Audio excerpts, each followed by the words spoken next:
Hello বন্ধুরা, আশা করি তোমরা সকলেই ভালো আছো আর ভালো থাকাটাই কাম্য। বহুদিন বাদে আবার চলে এলাম নতুন কিছু ভিডিও নিয়ে। এতদিন যাবৎ আসা হয়নি, সেইভাবে সময় পাইনি, তাই তো আজকের যে বিষয়টি নিয়ে আলোচনা করব আশা করি তোমাদের সকলকে ভালো লাগবে এবং তোমাদের সকলের কাজে আসবে বলে মনে করি আমি। আরেকটা কথা বন্ধুরা, আমার ভয়েস কোয়ালিটিটা ঠিক মতো হচ্ছে না। আসল কথা, আমি একটি মাইক্রোফোন অর্ডার করেছিলাম বোয়া কোম্পানির, কিন্তু আমাকে মাইক্রোফোনটা খারাপ দিয়ে যায়। ফ্লিপকার্ট থেকে অর্ডার করেছিলাম, তো রিটার্ন পিরিয়ডটা পেরিয়ে যায়, তারপরে আমি খেয়াল করি যে নয়েজ ক্যান্সেলেশন হচ্ছে না, তাই আমার ব্যাকগ্রাউন্ডে খুব আওয়াজ আসছে। হ্যাঁ বন্ধুরা, তাই তোমাদের শুনতে কষ্ট হবে। আমি দেখছি পরবর্তীতে নতুন একটি মাইক্রোফোন আনার চেষ্টা করছি।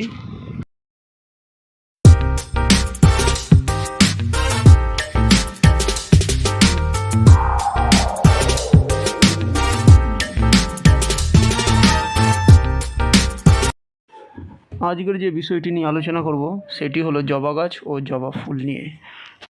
চলো সেই বিষয় নিয়ে আলোচনা করা যাক।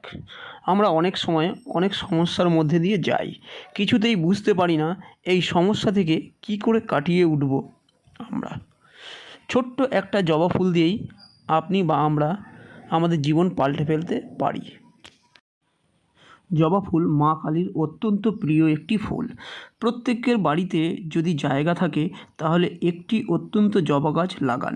জবা গাছের ছোট্ট বাস্তু টোটকায় আপনার জীবনের সমস্ত সমস্যা যাবে পাল্টে, এবং সমস্যা যদি থেকেও থাকে তা দূর হয়ে যাবে।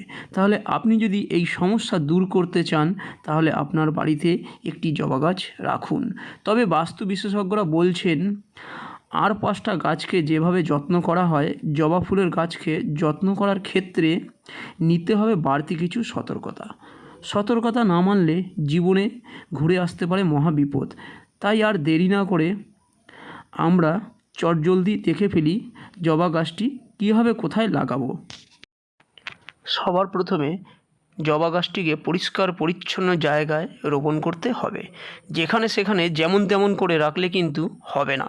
পূর্ব দিকে জবা গাছকে রাখতে হবে বা পূর্ব দিকে লাগাতে হবে, এবং দেখতে হবে গাছটি লাগানোর ফলে যাতে ঘরে রোদ আসতে বাধা না পড়ে। জবা গাছের সঙ্গে আশেপাশে তুলসী গাছও রাখা যেতে পারে। সকালবেলা ঘুম থেকে উঠে বাসি কাপড় ছেড়ে পরিষ্কার কাপড়ে জবা গাছে প্রতিদিন জল দিতে হবে। তবে একটি কথা মাথায় রাখবেন, দুপুরবেলায় জবা গাছে একেবারেই জল দেবেন না।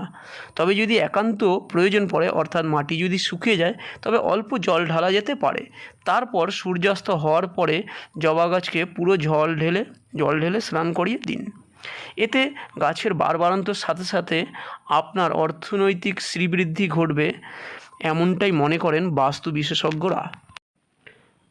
বিশেষজ্ঞরা বলছেন, জবা গাছ রোপণ করার মধ্যেই আমাদেরকে সীমাবদ্ধ থাকলে চলবে না, আমাদের আরও কিছু জিনিস মেনে চলতে হবে।